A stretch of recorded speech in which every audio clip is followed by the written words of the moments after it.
Welcome to Worldview Matters, discussing controversial issues, discerning current events, defending biblical Christianity. No topic off limits. And now, here's your host, David Fiorazzo.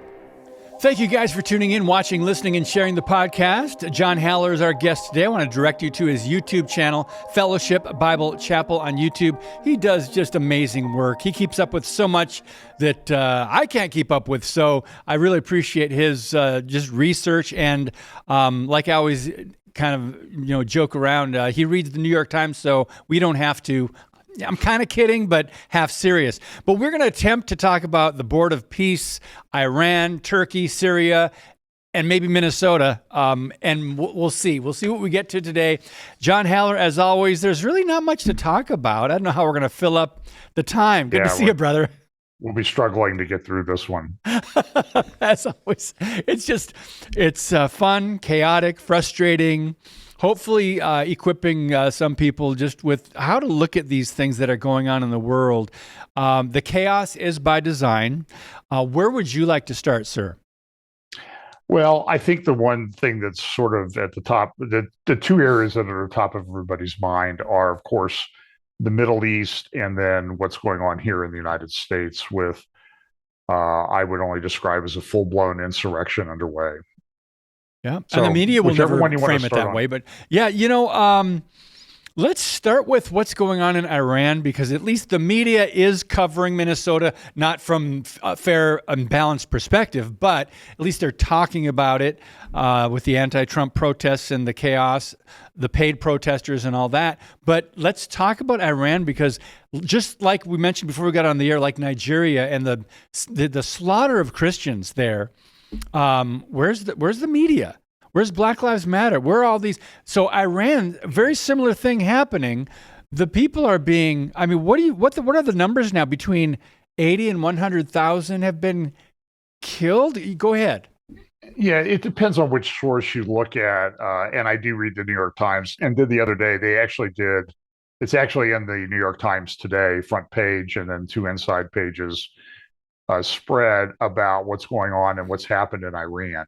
And this is a little bit unusual because you can check. I read Arab press, Turkish press, and places in the UK like the Times of London, Guardian, Daily Mail, and everything. And it's interesting, in Europe and the Middle East, you're not really finding much in the press about what's going on in Iran. And it's been a virtual bloodbath. So it started the end of December. It's been going on now for pretty intensely since about the 8th or 9th of January. And it's coming out now that on the 8th or 9th on those days, in 8th and 9th of January, which was like 3 weeks ago as we record this, they may have killed 20 to 40,000 people in 2 days. And when you look at protests and things around the world, the level of death that's been caused there far exceeds any other protest and government reaction anywhere in the world for the last 50 years. It's it's more than Tiananmen Square in China and elsewhere. You're not old enough to remember, but back in the 50s, there was the protest against the communist government in Eastern Europe, and that resulted in about 3,000 deaths. So multiply that by 10, 15, 20 or more of what happened in just a couple days in Iran. It's been brutal. And unfortunately, I think President Trump may have got out, what do they say in winter around here, out over his skis a little bit, in that he said, well, we support you. You go, help is coming, help is on the way. But here we sit a month later, and nothing has really been done in terms of a direct response. Why do you think that is, John? Yeah, well, I will say this. It is an incredibly complicated Gordian knot, can of worms, whatever metaphor you want to use. I think that Trump, to his credit, and you could just go launch some bombs in there. But what is that going to solve? Because there's an outflow from it. So look at some of the scenarios that they think is that, okay, we will take out the mullahs, the Iranian religious regime. And if that happens, what's it look like on the other side? What's day one post the Iranian religious regime look like?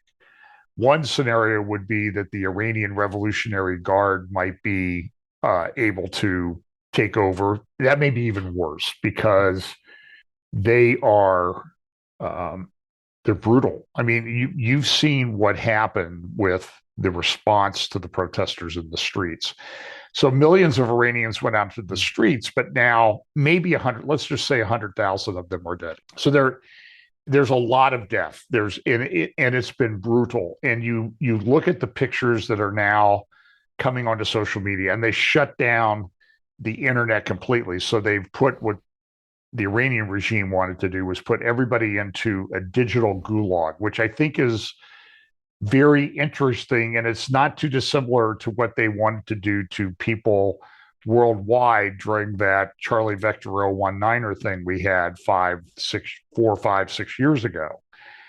So they're shut everything down, but now pictures are coming out and there's stacks of body bags everywhere. The Iranian regime and some of the people that you see in these pictures, it's brutal to look at. You'll never forget it if you see it. But the bodies have like cardiac patches or IVs in them. Well, no, wait a minute. So did they come to the hospital dead with IVs and cardiac patches in? No, they've been going into the hospital and killing these people. They've been executing people in prison. There's, by some estimates, so let's just say there's 80,000 dead, 20,000 imprisoned at least, and over 300,000 injured. That's out of a country of 90 million people. Now, understand that they're facing a relatively formidable force that has weapons. They do not. The protesters do not have weapons, but the Iranian Revolutionary Guard and then one of their militias, the Basij, have weapons. And those number between the IRGC and the Basij close to 1 million people. So this is not like it's a small police force coming into some place. This is an army that they're facing. So the question is, what happens? So the IRGC could take over, but these guys are hardliners. They're incredibly corrupt. They control a lot of money. I think I've said this many times. If you want to understand how Iran operates, watch The Godfather, because it's a crime syndicate. And they parcel off parts of their economy and business and stuff. So the IRGC has theirs, the mullahs, the Khomeini has his, and others have other things that they control. Rafsanjani, who was a president of Iran at one time, he was a Islamic imam, mullah. He controlled, by the time he died, he controlled a fortune of about $25 billion. I mean, that makes him one of the richest people in the world. Khomeini controls, at least 5, 6, 7, 10 years ago when they were analyzing it, a fortune of $95 to $100 billion, and a similar amount controlled by the Iranian Revolutionary Guard. So the Iranian Revolutionary Guard could step in. By the way, Khomeini has a son who really runs things. Khomeini is 86 years old. He was injured in a terror attack or a bombing or assassination attempt, so he doesn't have use of his right hand, I believe, if you ever watched the videos of him. So his son could take over. Nothing would change. And his son is probably pretty much running everything. His son controls the social media accounts. I follow Khomeini on X and watch his media site, and they post things all the time. So 1, Iranian Revolutionary Guard Corps. 2, the son of the Shah, Pahlavi, could come back and assume power in a constitutional monarchy. But the question is, what's the period of time between the fall of the IRGC and the mullahs and him taking power? That's an unknown. The other thing that could happen, there's two more scenarios. One is, and this has kind of come from some Turkish accounts that have suggested that Turkey might be able, with the backing or blessing of the United States, apparently this has been discussed. Now, I'm just throwing it out there. I'm not saying that I've verified this completely, that Turkey, which has moved in, I want to talk about that in a minute, moved into Syria, taken over Syria, now going after the Kurds. And now we have the Iraqi government, which sits between Syria and Iran, is having terrible trouble. They're taking out the Kurds. It's terrible what they're doing. And the Kurds helped us fight ISIS. The United States has pretty much abandoned them. And now the question is, what's going to happen in Iraq? They're very politically unstable. So there's some question as to, a suggestion has been made that the Turks could move into Iraq and then into Iran. Okay. And that's very interesting when we talk about Bible prophecy, because that brings to mind the prophecy of Daniel 8. So immediately you're going to get objections. Daniel 8 happened a long time ago. That was Alexander the Great. It all happened. That's fulfilled prophecy. Why are you even worried about that? But Hebrew prophecy has a pattern aspect to it as well. And sometimes these prophecies are fulfilled in sort of like a sequence. They're recapitulated. They happen again. And so when you look at and there's the ram goad, it comes from the west against Iran, Persia. Is that on the table? And I think probably more than any time in my life, I've talked about this with people. I say, you're crazy. That could never happen. And right now we're in a situation where it could happen, because right now Turkey is in an incredible ascent. And I can talk about that in a moment. So that's one. So you have IRGC, you have a new mullah taking over, you have Turkey coming in, and not necessarily imposing everything on them, but doing like the Ottomans did during the Ottoman Empire from 1517 through 1917 for 400 years. Then the other one would be that Iran will descend into a civil war, and we will now have another Syria on our hands. Syria, when the Syrian civil war started in 2011, was a country of 23 million people. Half of the country after the start of that war was killed or displaced. At least 1 million dead, millions of refugees into Europe, 3 million Syrian refugees in Turkey, a couple million in Jordan, and a million or so in Lebanon, which has really undermined their economies.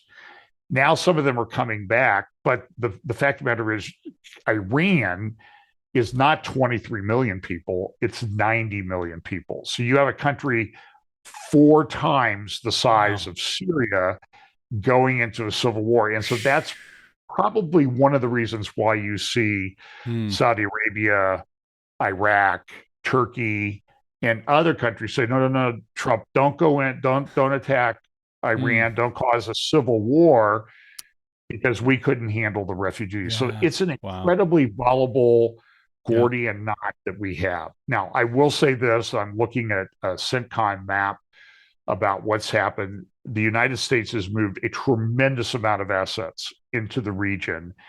Probably since we went into Afghanistan and Iraq and those wars, there's incredible amounts of naval and air assets poised to strike in Iran. Then the question becomes, what happens if the United States strike Iran? How effective are they going to be? Are you going to end up with one of these 4 scenarios? The civil war would be a disaster. You're talking,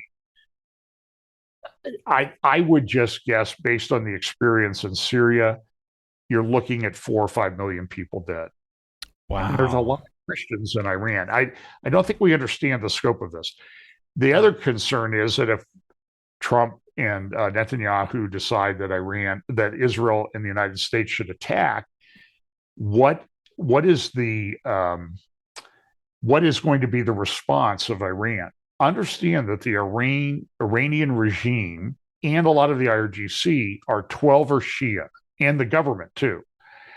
They're 12er Shia believers. In other words, they believe, unlike Christian eschatology, where we think this is what's going to happen and we watch the signs for it to develop, they believe, and they have an eschatology, but they believe we can act on our eschatology and bring about this final conflagration, like an Armageddon, on the world and bring back the Mahdi.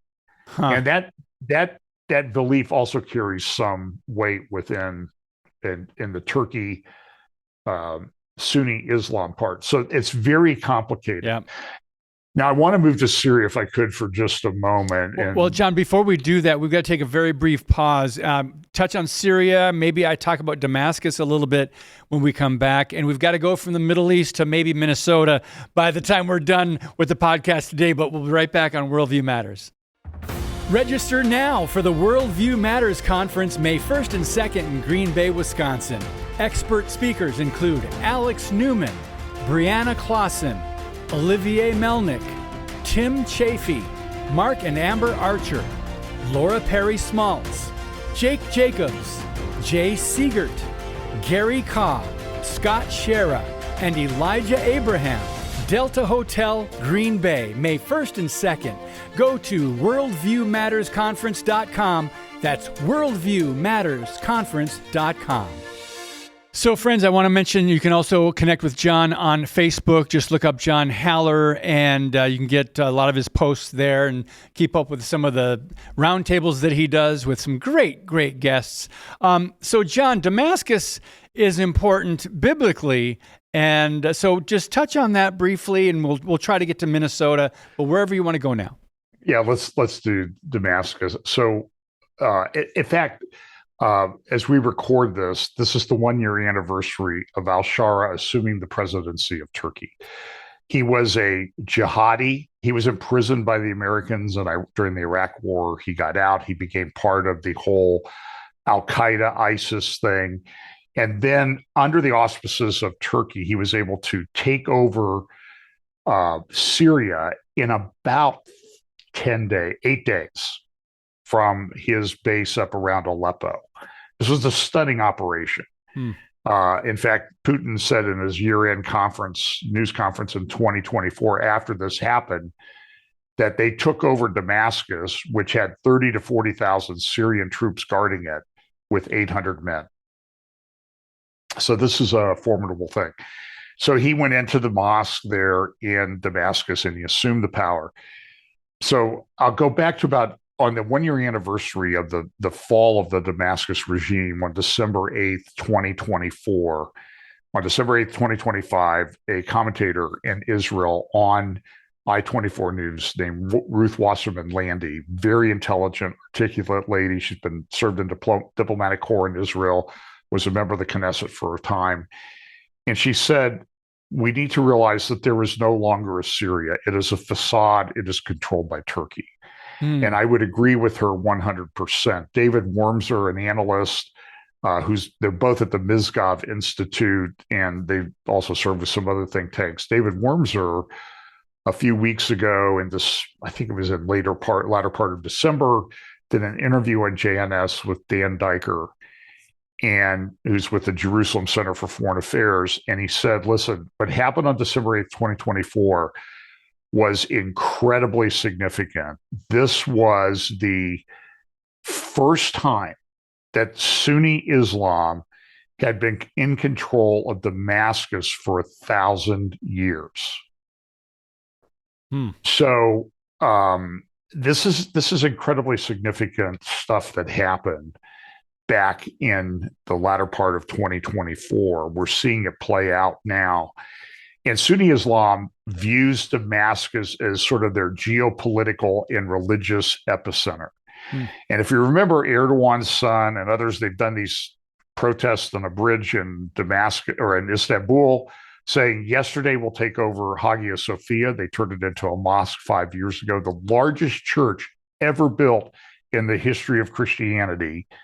then today Umayyad, Damascus, and tomorrow Al-Aqsa. So they're making designs on Jerusalem. And so if we think that Isaiah 17 is a future prophecy, it would seem that Damascus will become very important. And now you see Damascus being revived as the center of Sunni Islam right in front of us. Mm. Wow. There is so much going on, John, and the average person cannot keep up with everything. Nor were we meant to, but it's very interesting because so much of this is prophetic, what we're seeing. Boy, we're already down. We're moving really, really fast here. Do you want to wrap up the Middle East before we go to the other M, Minnesota? Well, I think it's going to be very volatile. Turkey is in ascent. Erdogan may be running for office this year. There's also some indications that he may not be in the best of health. But, be as it is made, Turkey is an incredible descent in terms of weapons, technology, drones, drone fighter jets, full-size fighter jets, unmanned fighter jets that are doing things that maybe no other military in the world is doing, at least publicly right now. And it appears that they're trying to find oil. So there's going to be a conflict between Somalia and Somaliland. They're moving also into Libya and into Sudan to grab oil assets there. And that's it's interesting. About 10 years ago, there was an Islamic Turkish holy guy. Everybody thought he was a nut, but he said, if you take over Hagia Sophia, the largest church in Christianity, if you restore Hagia Sophia to Islam, the oil will begin to flow. And so people in Turkey, whether it's true or not, people in Turkey believe that it's true. And I'm telling you, I'm watching these things move around the Middle East, and it's very complicated. Yeah. And it's also very much related to Bible prophecies that we see in Ezekiel, Jeremiah, Isaiah, and elsewhere. Yeah. So speaking of Somalia, let's talk about Minnesota. John, first of all, before we go there, let's state the obvious. You've got that picture. Usually you're in front of Jerusalem with your background there, but that is actually Ohio, which is apparently rare. I was telling John before the podcast, we're in Green Bay, Wisconsin. We don't have any snow. I mean, we haven't gotten snow for like 2 weeks. And look at Ohio. And I don't understand how it all works, but so I'm thankful for that picture because it reminds us it is winter. But John, go ahead. Let's go to Minnesota. Yeah, we got 21 inches recently, and it's been sub-zero and wind chills below zero. So we're not expecting temperatures above freezing until the middle of February. So this is not. This is unusual. Certainly, it's cutting into my golf time. I will say that. And this is another reason they went from global warming to climate change. Yeah, that's right. I would be all for climate change. As I've always said, David, it's never been too hot to play golf, but it's been too cold. Yeah.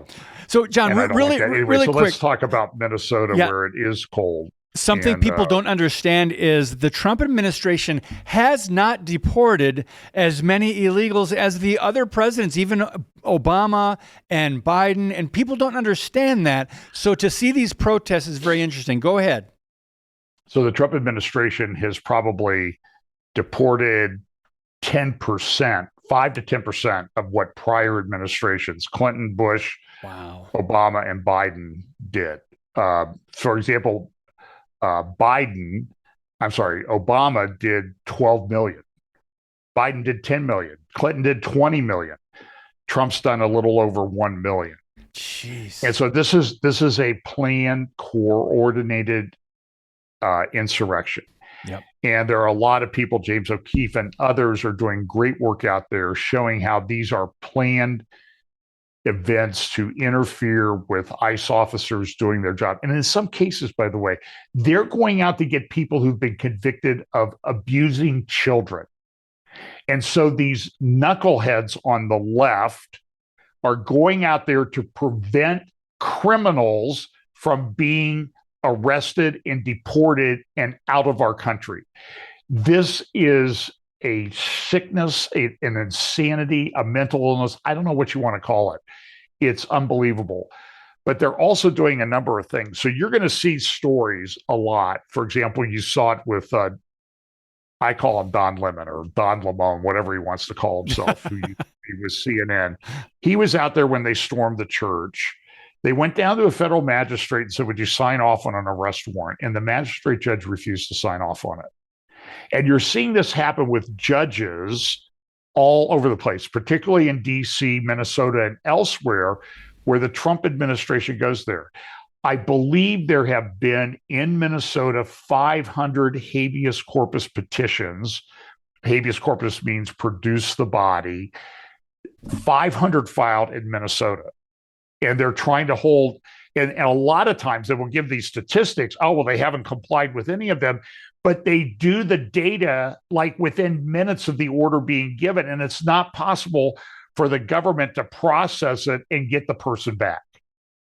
And they had a big hearing in Minnesota, Minneapolis today. They canceled it.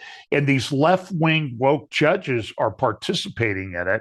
And even now, when you go to people, you present evidence to a grand jury. This is happening in D.C. and elsewhere. These left-wing funded NGOs are training people how to vote against indictments.